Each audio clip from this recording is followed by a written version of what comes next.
Hello, my name's Walter Brandt.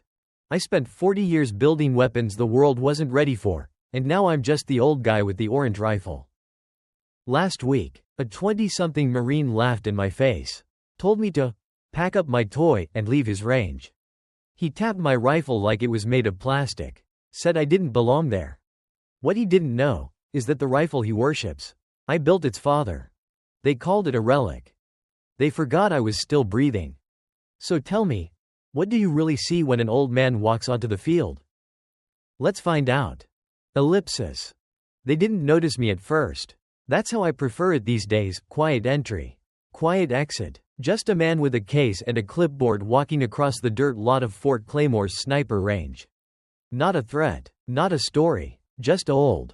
I took my time crossing the gravel, feeling the heat of the Arizona sun rising through my boots.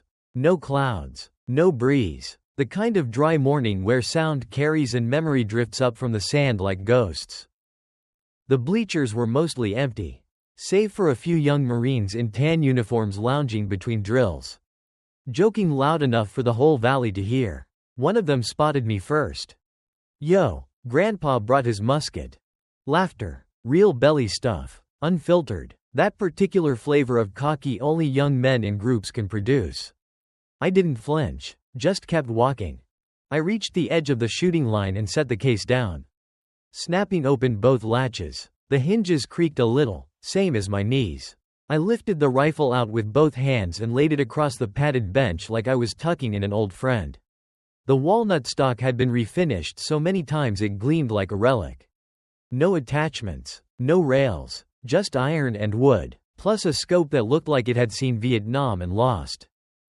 "Sir?" One of the younger ones had walked over, looking more amused than concerned. "You here for the museum tour?" I turned to face him. His name tag read Knox. His jawline was too sharp to be humble, his smirk too permanent to be curious. I handed him a laminated base pass. Outdated, sure, worn soft at the edges, but valid. He scanned it with the back of his phone, expecting it to beep red. It didn't. "You're cleared?" he muttered. "Yep. You're Walter Beckett?" I nodded once. He squinted at me like he was trying to match a face to a myth he didn't believe in. Then he leaned over the rifle again. "This yours?" "It is. No offense, sir, but this thing looks like it came out of a Boy Scout garage sale. You planning to shoot it?" I pulled out a stool and sat. My knees cracked audibly. "That's the idea." Knox half laughed. "You're aware this is a live range, right? High velocity, long-distance weapons only. This isn't some bring-your-own antique day." I didn't answer. I just started cleaning the bolt with a cloth from my pocket. Slow circles, like I had all the time in the world. Because I did. Behind us, a few more Marines were starting to gather, sensing the potential for a show. "I'm just saying," Knox went on, voice rising slightly. "There's a protocol. If this thing misfires, it could be a safety hazard, or explode, or fall apart from shame." The crowd chuckled again. I kept wiping. That's when another voice cut through the morning. "Knox, back off." It came from behind him, Sergeant Dalton, older than the rest by a couple decades, built like a bulldog in retirement. He'd been walking the line with a clipboard of his own, probably checking formations or times. Now he stood a few feet behind Knox, eyes locked on me. "Beckett?" I nodded again. Dalton lowered his clipboard. "Hell." Knox looked between us. You know this guy?" Dalton didn't answer. His eyes hadn't moved from me. There was something in his gaze, recognition laced with disbelief. I stood, stretching my back, then looked directly at Knox. "I know this rifle doesn't look like much," I said, voice level, tone dry, "but if you're worried it's unsafe, you're welcome to stand behind something thick." That shut him up. The others murmured. A few took deliberate steps back. I sat again. The rifle glinted in the sunlight. The kind of glint that came from hand-polished brass. Not factory finish. Something personal. Something earned. Knox scoffed under his breath. "Whatever, man, just don't get in the way when the real training starts." I didn't reply. Because sometimes, silence speaks louder than swagger. And I knew exactly what kind of silence this place was about to hear. Knox's words were still hanging in the air when I reached for the bolt. His laugh was the last sound before the range went still. They stopped laughing when I chambered around like I meant it. There's a sound a bolt action makes, clean, mechanical, final. It's not loud, but it cuts through noise like a razor. The Marines went quiet, even the ones pretending not to watch. A few shifted their stance. Knox didn't say anything, not yet. I adjusted the rear bag under the stock. Slow and easy. The wind was still dead. Early morning desert heat shimmered off the horizon like a mirage made of regret. My scope was set, old glass, but I trusted it more than half the digital systems they wore like badges. Knox finally broke the silence. "You're not seriously planning to shoot that thing?" I didn't respond, just let my eyes settle into the scope. "Sir," he continued, louder this time, "this is an active duty range. That antique can't possibly zero past 500. It's a waste of our time." I took a deep breath and pulled my head back from the scope. Then I turned, real slow, until our eyes met. "You think time is something I have to waste?" His mouth opened, but nothing came out. I stood up, brushing dust from my pants, and walked toward the line of shade near the observation bench. The stool creaked behind me as I left it. I didn't need to shoot, yet. Not today. The rifle could wait. I leaned against the rail, watching the others. They weren't laughing anymore. Some were just watching. One of them, a freckled private with too much sun on his neck, stepped back when I looked at him. Then I heard the voice I hadn't expected to hear again in this life. "Beckett." It wasn't loud, wasn't commanding, just there, like the hum of something electric behind your ear. I turned. Sergeant Dalton was walking toward me, slow and sure. He wasn't holding his clipboard anymore. He stopped 3 feet away. "I thought you were dead." I shrugged. A lot of people did. He nodded like that made sense. "You kept the same rig?" I tapped the barrel gently. "Polished it this morning." Dalton let out a small laugh, the kind that sounded more like memory than humor.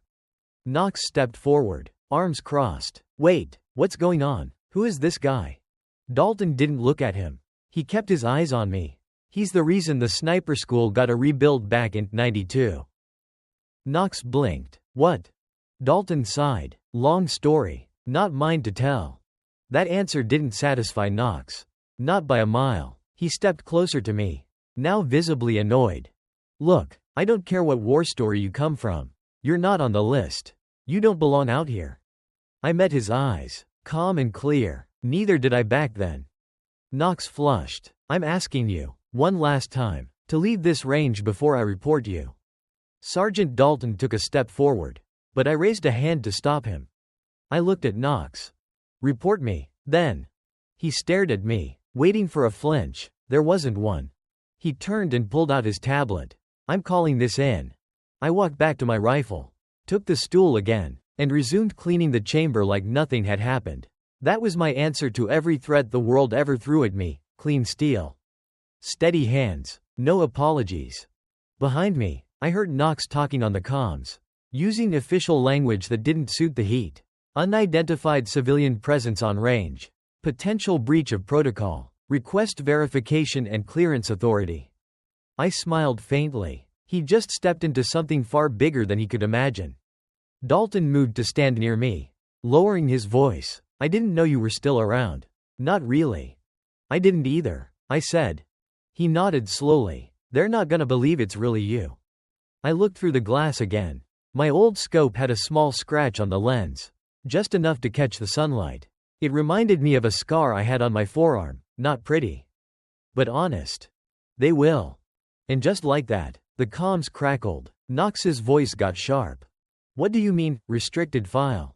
He's got a base pass." There was a pause. Then, softer. "Level 7? What does that mean?" Dalton stiffened. "Level 7 clearance," he muttered, not looking at me. That's general level lockout." Knox turned around, pale under the sun. He was holding the tablet like it had bit him. "Who are you?" I didn't answer, just kept wiping the bolt in slow, steady circles. Let him stew in it. Because sometimes, the best way to explain who you are is to let them find out the hard way. Knox took a step back, face tight with confusion, tablet still buzzing in his hand. Behind him, I heard Dalton whisper like it was a prayer. God help us. They really don't know who he is. Ellipsis. The silence was louder than gunfire as Knox called in the report. And that was before Command picked up the phone. He stood there, stiff and red in the face, one hand gripping the tablet like it could explain the whole mess if he just stared hard enough. The other Marines kept their distance, sensing something was off, like they'd kicked a rock and found something ticking underneath. I stayed where I was, sitting at the edge of the range, rifle across my lap like a sleeping dog. The air had shifted, the laughter was gone, and in its place hung a question none of them wanted to ask out loud. Who the hell is this guy? Knox raised the tablet to his ear, speaking low and sharp. Yes, sir, I've got a civilian on the line who claims base access. ID checks out, but the system bounced his file. Red flag status, level 7. Yes, I'm aware. Yes, I checked twice. He's still here. No, he hasn't left the firing line. He paused, listening. I couldn't hear the response. But whatever it was, it shut him up. Knox slowly lowered the tablet. Eyes locked on me. Command wants confirmation, he said tightly, of your name, full name, date of birth. I didn't move, just looked up at him. Steady. Walter Jonathan Beckett, born August 3, 1952, former rank, Master Gunnery Sergeant, U.S. Marine Corps. Knox blinked. Jesus. That won't help you now, I said. He turned away, repeating the info into the line. Behind him, Sergeant Dalton took a slow breath. They'll escalate this, you know that, right? I'm counting on it. Within minutes, the base alert went from quiet concern to full scramble. You could feel it, a ripple through the personnel channels, like someone kicked a hornet's nest at headquarters. A couple of the Marines who'd been watching backed further off the line. Whispering now, someone muttered, he's a ghost or something. Someone else said, my uncle served with a guy named Beckett. Said he disappeared. I stayed seated, cleaning cloth in one hand, barrel warm under the desert sun. Then the sound hit. Not a siren, not boots, engines. 3 SUVs, matte black, came tearing across the dirt road leading to the range. Fast, controlled, government plates, unmistakable. They didn't slow for the main gate, they had clearance. Dust kicked up behind them like smoke after a strike. Heads turned, phones dropped, Marines stood, frozen. The vehicles pulled to a stop 20 feet from the firing line. Doors opened in unison. And she stepped out. General Amanda Sloan, one star shining hard on each shoulder. Uniform crisp enough to cut. Hair pulled back, eyes like razors and memory. She didn't speak, didn't look at anyone but me. And then she did something that made the whole range stop breathing. She came to attention, clicked her boots together, and saluted. Not protocol, not ceremony, not even respect. It was something deeper, a salute with weight behind it, the kind given to legends, not commanders. The entire range went dead quiet. I stood slowly, returning the salute with a nod. General Sloan dropped her arm, turned toward Knox, and said in a voice that carried like thunder on pavement. Him? You tried to remove him from the line? Knox's mouth opened, but no sound came. Sloan didn't wait. Do you have any idea who that man is? No, ma'am, he managed. She stepped forward, eyes locked on his. That man, she said, was off-grid for 25 years running Black Ops missions so deep they don't even have names. He trained every Tier 1 sniper we've got in service today, including me. He once hit a moving target at 1.900 meters, in a crosswind, uphill, while injured. With that rifle. She pointed at the wood and steel beast I'd laid down minutes ago. The scope on that rifle was considered obsolete in 1980. He made it dance. He doesn't need your approval. He doesn't need mine. He's not here for validation. He's here because he can be. Knox just stood there, pale and locked in place. Sloan turned back to me. Her tone softened, just slightly. Sir, she said, you're welcome to stay as long as you want. I nodded once. I'm not here to prove anything, I said. I know, she replied. I just wanted to see if anything was still worth aiming for. Knox looked down at the ground, then at the rifle, then back at me. And for the first time, he didn't look like a soldier. He looked like a kid who'd finally realized he wasn't the best shot in the room. Ellipsis. The call reached Colonel Mays before the dust settled from the SUV tires. He was in the middle of a readiness briefing, half listening to a logistics officer drone on about vehicle parts backordered from Missouri, when his aide slipped in, pale and whispering, "Sir, we've got a situation at Range Echo." Colonel Mays didn't look up from his notepad. What kind of situation? A civilian, identified as Walter Beckett. That made him look. He set the pen down slowly and straightened in his seat, as if hearing a name he hadn't allowed himself to think about in years. "Say that again." "Walter Beckett." The colonel blinked. The temperature in the room dropped 3 degrees. "Clear the room," he said. The staff exchanged glances, then moved. When the door closed behind them, Mays stood and walked to the cabinet in the corner of the room, unlocking a drawer that hadn't been opened since before most of the base's current roster had enlisted. He pulled out a single black folder with no label.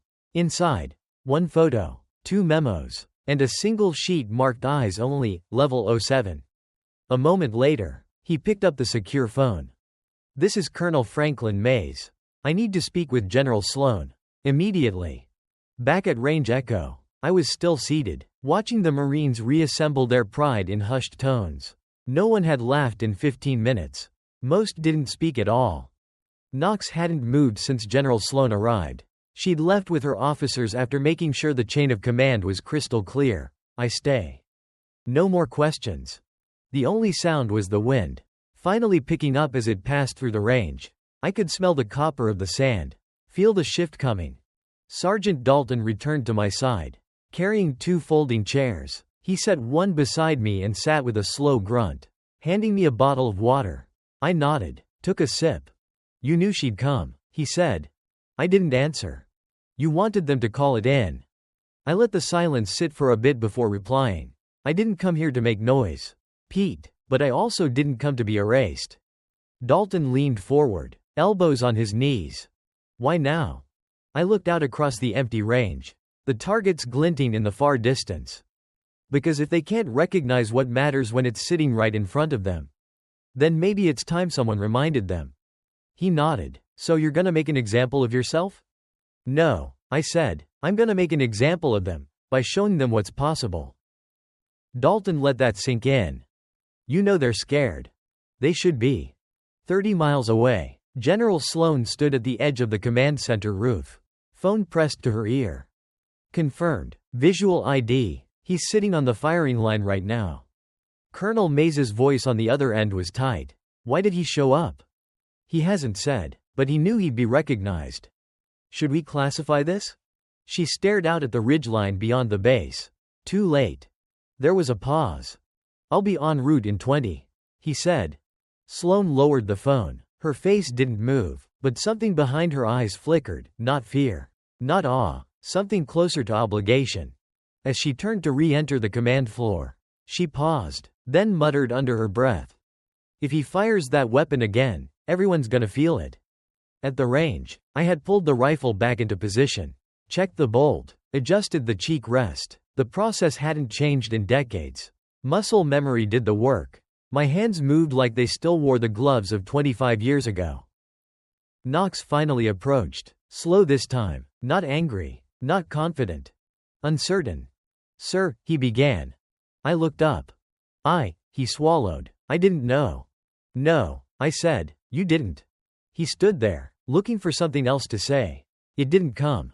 "I meant what I said earlier," I added, "about standing behind something thick." A small breath of laughter escaped him. It wasn't much, but it was honest. Dalton spoke up. "Colonel Mays will be here soon." I nodded. "Good. You planning to shoot?" "I came here to see if I still could." The wind picked up again, just enough to make the flag by the bleachers flick. Dalton smiled faintly. "Well, I hope we're all wearing hearing protection." I leaned into the scope. And the world started to quiet down again. Through the scope, I could see the shimmer on the steel target 2,000 meters out. But behind me, I could feel the weight of history walking back toward me, boots crunching on sand. One step at a time. Ellipsis. He didn't come with sirens. Colonel Mays came with memory. And it walked heavier than anything I'd carried in combat. I heard his boots before I saw him, old school. Black leather. Regulation polish. Every step over the gravel was slow. Deliberate. The kind of pace a man keeps when he's marching toward a ghost he thought he'd buried. I didn't look up. Not right away. I was still sighting the target. Letting the breeze cool against my cheek. Waiting for my heart to fall back into its long retired rhythm. Walter. His voice hadn't changed. Still sandpaper and steel. Still carried that tone that made green recruits straighten their backs. I exhaled. Frank. He stopped a few feet behind me. The wind caught the bottom of his coat, flapping it lightly like a flag too tired to fully rise. I figured I'd see your name again, he said, just didn't think it'd be on the daily range report. I sat up slowly and turned toward him. He looked older, sure, gray at the temples, more lines under the eyes. But the core was still there. Solid, sharp, like a mountain that's been through too many winters. You still wear that old watch, I said. He glanced down at the scratched Timex on his wrist. Keeps better time than half my officers. I nodded toward the horizon. You see what they're calling long range these days? He followed my gaze to the distant steel silhouette. 2,000 meters. I saw the report. And? It's a hell of a shot. I said nothing. He took a breath, stepped closer. Why now, Walt? You could have stayed gone. You had that right. I didn't come for a ceremony. Or a ribbon. Then what? I looked him in the eye. Legacy. He folded his arms. That's not like you. No, I agreed, but watching them fumble a weapon they don't understand? Watching a generation forget where the damn playbook came from. That is. He rubbed his jaw, thinking. This isn't just about a rifle. No, Frank, it's not. There was a long pause. Only the wind spoke. Finally, he sighed. General Sloan's briefing the brass. They're debating whether to spin this into a PR piece or bury it under protocol. Let them. You know the risk. I nodded. I also know the silence. He studied me for a second longer, then looked away. All right, he said, you want to shoot? I came here to see if I still could. Then you'd better do it, before someone in a suit decides to drag you back behind locked doors. I turned back to the bench, checking the wind gauge and adjusting my position. The sun had shifted, and so had the shadows. The shimmer on the steel was different now. Less reflective, more ghost-like. Dalton called out behind me, winds holding. Maybe 6 knots cross left. I grunted in acknowledgement. The stock met my shoulder like an old friend. Warm, sure, unshaken. Through the scope, the world narrowed. 2,000 meters. That's 20 football fields. That's a heartbeat stretched across time. I let the breath in. Held it. And released. The trigger brake was clean, crisp as memory. A beat. Then 2. Then 3. And then the spotter's screen blinked green. Dead center. Not a whisper off. The silence after was louder than applause. I stayed in the position for a moment longer. Let it sink in. Let them feel it. When I finally looked up, Colonel Mays was standing with his hands on his hips. Face unreadable, but in his eyes, I saw it, the flicker of pride. Not for me, maybe, but for what we used to believe in. Dalton leaned over and muttered, "That's gonna rattle a few boards back at the Pentagon." I stood, brushing dust off my knee. "Good," I said, "maybe they'll remember why the damn boards exist." Knox stepped closer, hesitant. "Sir, would you mind if I asked you about your scope calibration?" I met his eyes. "You think this is about the scope?" He blinked. Well, no, sir, I guess not. It's not about hardware. It's about knowing what the shot means before you even squeeze." He nodded slowly, the lesson landing. I turned to Colonel Mays. "You think I've made my point?" He nodded once. "You just redrew the damn map."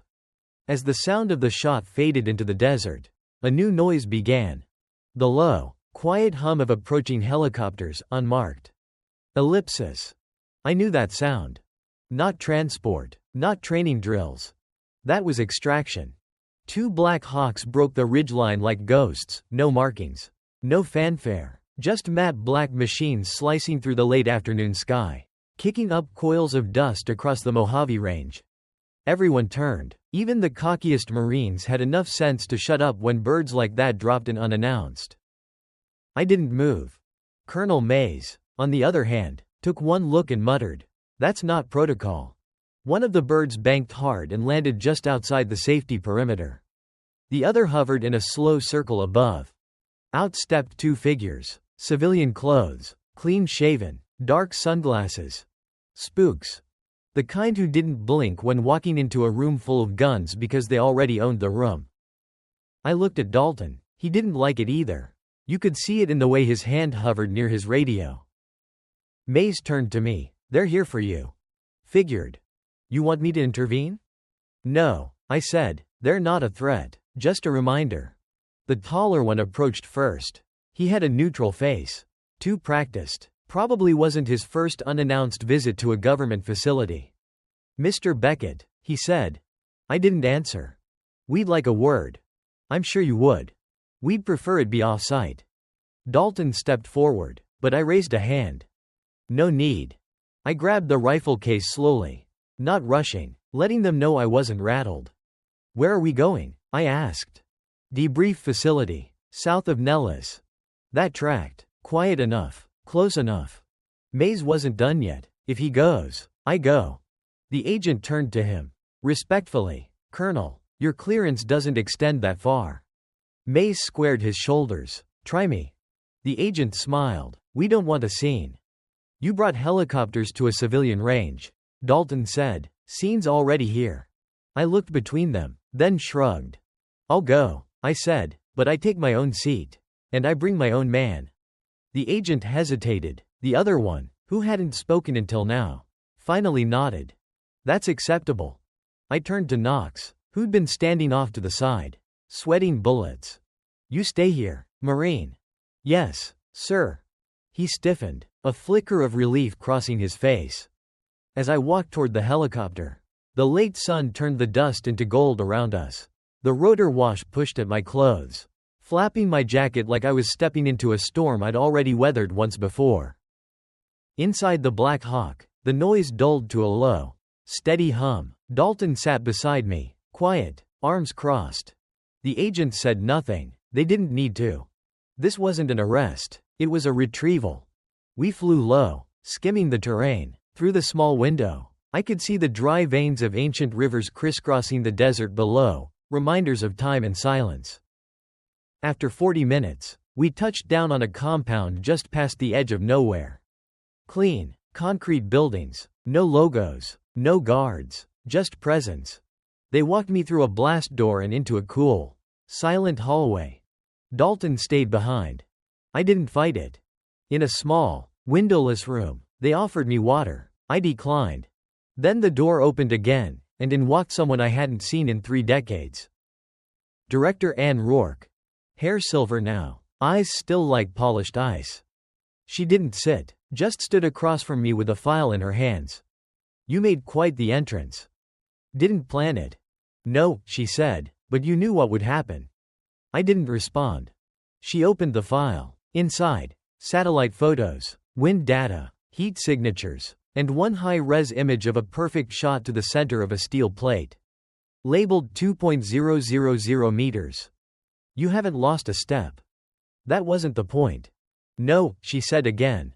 "The point was to be seen." She closed the folder, then finally sat. "We have a situation," she said.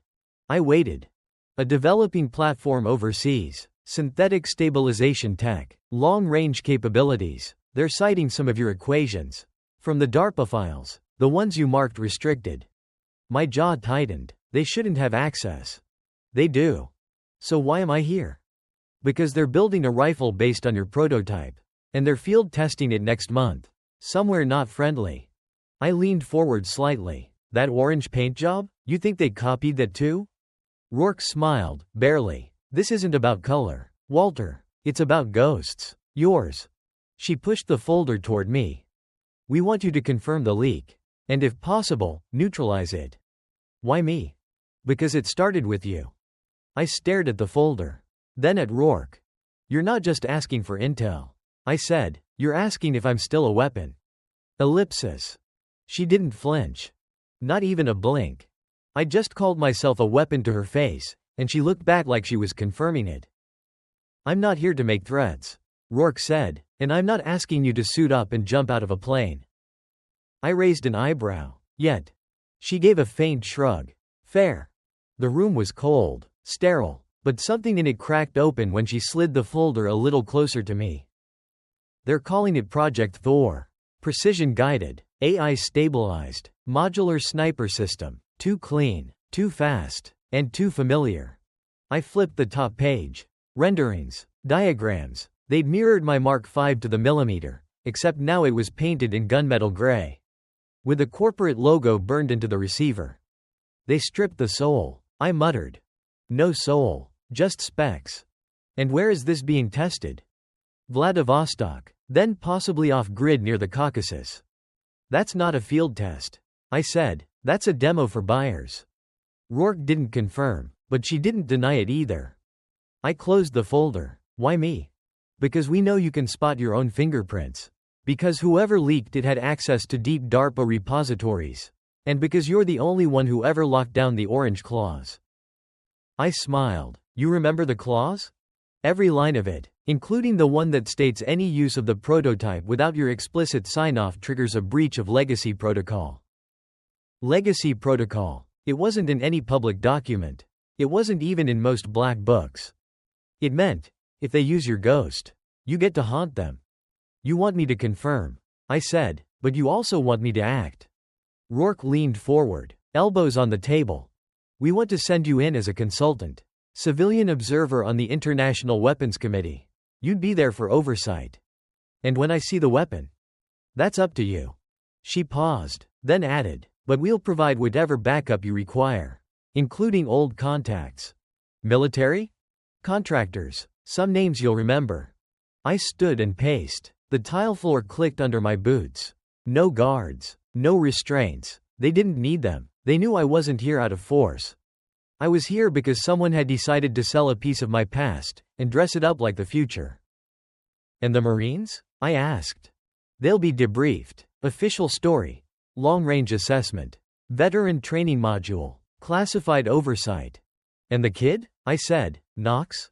Rourke's expression softened slightly. He's requested assignment to your advisory unit. That stopped me. He what? He said, and I quote, I want to learn from the man who just made me rethink everything I thought I knew about service. I turned away from her, toward the windowless wall. Damn kid. I let the silence sit for a moment longer, then said, I'll go. But I don't want press. I don't want oversight. And I sure as hell don't want some mid-level handler breathing down my neck. You'll report to me. I looked back at her. Then we're even. She smiled, this time genuinely. Your flight leaves in 36 hours.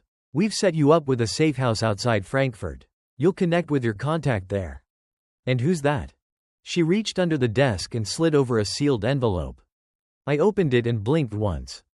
Jesus, you found him? Let's just say, some ghosts stick together. Dalton was waiting in the hallway when I emerged. He didn't ask questions. He never did, but he could read a man like a field report. You're going? He said. I nodded. We leave tomorrow. Just like that? I thought about it. About everything I tried to leave behind. About the rifle. About the claws. About that burning, sour taste in your mouth when someone takes your blood, turns it into a product, and slaps a price tag on it. No, I said, not just like that, but yeah, we're going. He nodded once. I'll gas up the truck. That night, I sat in the safe house with a cup of old diner coffee and the envelope still resting on the table beside me. I hadn't opened it again. Didn't need to. There was a name inside it. A name that hadn't passed my lips in 15 years. A name that only ever came up in debriefings and nightmares. If he was in. This was bigger than I thought. And it wasn't just about a rifle anymore. It was about erasing the people who thought they could rewrite history without paying the price. I reached for the envelope one last time. Not to open it, just to feel the weight of the past I was about to chase. Ellipsis. Frankfurt was colder than I remembered, and the man waiting at the cafe window hadn't aged a day. He still wore that same beat-up waxed canvas coat. The kind no one under 50 would be caught dead in. Same flat cap. Same permanent 5 o'clock shadow. He looked like he'd stepped out of a Cold War postcard and had been quietly watching the world unravel ever since. I didn't wave. He didn't nod. I just walked inside and sat down across from him. "Walt," he said, folding his newspaper. "Eli. Eli Cross, former MI6, unofficial NATO attaché, and the only man I've ever seen talk a warlord down with nothing but a sugar packet and a dead stare." He pushed a cup of coffee toward me without asking. "You look terrible. You look exactly the same. That's suspicious." He smirked. "You're late. I had to bury a reputation." "Well, dig it back up. We've got a situation." The briefing was as brutal as the wind outside. In hushed tones over bitter espresso, Eli laid it out. The prototype, Thor, was being demoed in a private weapons summit. Cloaked as a biotech symposium. Invite only. Deep security. Russian soil. "They think it's new tech," he said. "No one realizes they've stolen something sacred. Synthetic recoil absorption. Adaptive barrel harmonics. Real-time wind correction via onboard lidar." I added, scanning the specs from a dossier he slid across. I tapped the schematic. "That's my design. Every line." They tweaked the signature. Made it sleeker. "But the bones are yours." "And the buyer?" "Unknown. Could be a state actor. Could be a rogue contractor. Doesn't matter. Whoever walks away with this gets the future of long-range warfare in a suitcase." I leaned back. "And we stop them how?" Eli tilted his head, just enough to signal the waiter without drawing attention. "Simple. You prove it's yours, publicly." I raised an eyebrow. "There's a test," he said. "The Russians built a range. One shot. 2.000 meters. Whoever lands it first gets the prototype." "That's not a test," I muttered. "That's theater." He nodded. "Exactly. And theater needs a ghost." The next day was a blur of trains and back doors. Frankfurt to Warsaw. Warsaw to a frozen airstrip somewhere in Kaliningrad. The air smelled like machine oil and old debt. We landed just before dusk. The summit looked more like a high-stakes poker game than a conference. A circular glass structure surrounded by heavy snow. Lights humming low. Men in tailored coats stood around sipping vodka with military precision. Women in power suits didn't blink twice at the presence of automatic rifles. Inside, Eli handed me a visitor badge. It just said, "WB. You're not on any list." He said, "They won't find your name." They never do.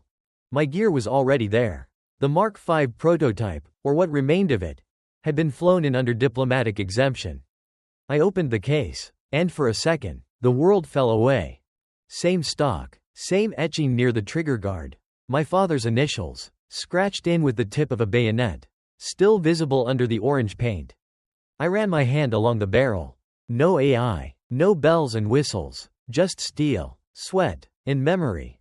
The others arrived in waves. Tall, clean-shaven contractors with smug grins. Private sector shooters with hands too soft for real war. I recognized a few. Former competitors. A few former enemies. Then came the weapon, carried in by two men like it was made of glass. Thor. It looked like sin molded into a rifle. Sleek edges. Carbon fiber chassis. Embedded screens and telemetry ports. The crowd murmured like it was a luxury car unveiling. "Any questions before we begin?" a voice said over the intercom. I stepped forward. "Just one," I said. "Who's shooting first?" A pause. Then a younger man raised his hand. Blonde, sharp-jawed, cocky, probably ex-special forces, now working for whatever alphabet company paid the most. He picked up Thor like it was a toy, nodded at the range officer, and settled in. The target was 2.000 meters out, a steel disc barely visible to the naked eye. Backlit only by weak floodlights. Wind was stiff, cross breeze, sub-zero chill. He fired. A clean report, a half-second delay, then a metallic clang, just off-center. The room applauded politely. "Acceptable result," the announcer said. Then the crowd turned toward me. I didn't say a word. I just opened my case, lifted the orange rifle, and walked to the bench. No AI, no lidar, no Bluetooth-linked targeting matrix. Just breath, balance, bone memory. I lay flat, Lined up the shot. My heartbeat slowed to a crawl. Echoes returned, the jungle. The downed pilot. The radio crackling in the dark. The orange paint glowed in the cold floodlight. I squeezed the trigger. A whisper. Then silence. Then, clang. Perfect center. The crowd was dead quiet. Until one man in the back muttered, "Impossible." I stood, locked the bolt, and slung the rifle back over my shoulder. "It's not impossible," I said. "It's just mine." A suited official stepped forward. Face pale, hands trembling. "Who are you?" Ellipsis. I looked him dead in the eyes and said, "The man who built the future you just tried to steal." That was when the room changed. No more polite vodka smiles. No more half-interested nods. The silence got sharp. Men shifted their weight. Someone near the door whispered into a cuff. Eli moved behind me, quiet and steady like he used to in the field. The suited official, gray hair, red tie, trembling lip, cleared his throat. "I believe there's been a misunderstanding." "No," I said. "You understood perfectly. You took something that wasn't yours and tried to sell it in a new wrapper." He glanced toward a tall man near the display case, clearly the money behind this whole operation. The tall man didn't flinch. He just narrowed his eyes and sipped his drink. "You're mistaken," he said, Russian accent, heavy but clear. "This is proprietary technology acquired through legal channels." I tilted my head. "Yeah? You buy the engraving too?" He said nothing. "I made that weapon in the middle of a jungle under mortar fire, using parts stripped from 3 dead rifles and a busted satellite dish. I painted it orange so the evac chopper wouldn't miss me and a wounded pilot. I made that rifle because I had to." I stepped closer. "You made it because you couldn't." The tension broke not with a bang, but a voice. From the back. I confirmed his claim. All heads turned. A woman in a long coat stepped forward, holding a digital tablet. United States Military Archives. Officer-level clearance. Cross-checking serial patterns and ballistics profile with historical data. Match confirmed. Then she looked up. "With all due respect, gentlemen, this man didn't just build the prototype. He was the prototype. They tried to smother it. Tried to rewrite the story even as the facts unfolded in real time. But you can't bury a ghost." The summit shut down within the hour. Buyers left, some quietly, some escorted. The demonstration was labeled inconclusive. The Thor prototype was recalled for inspection.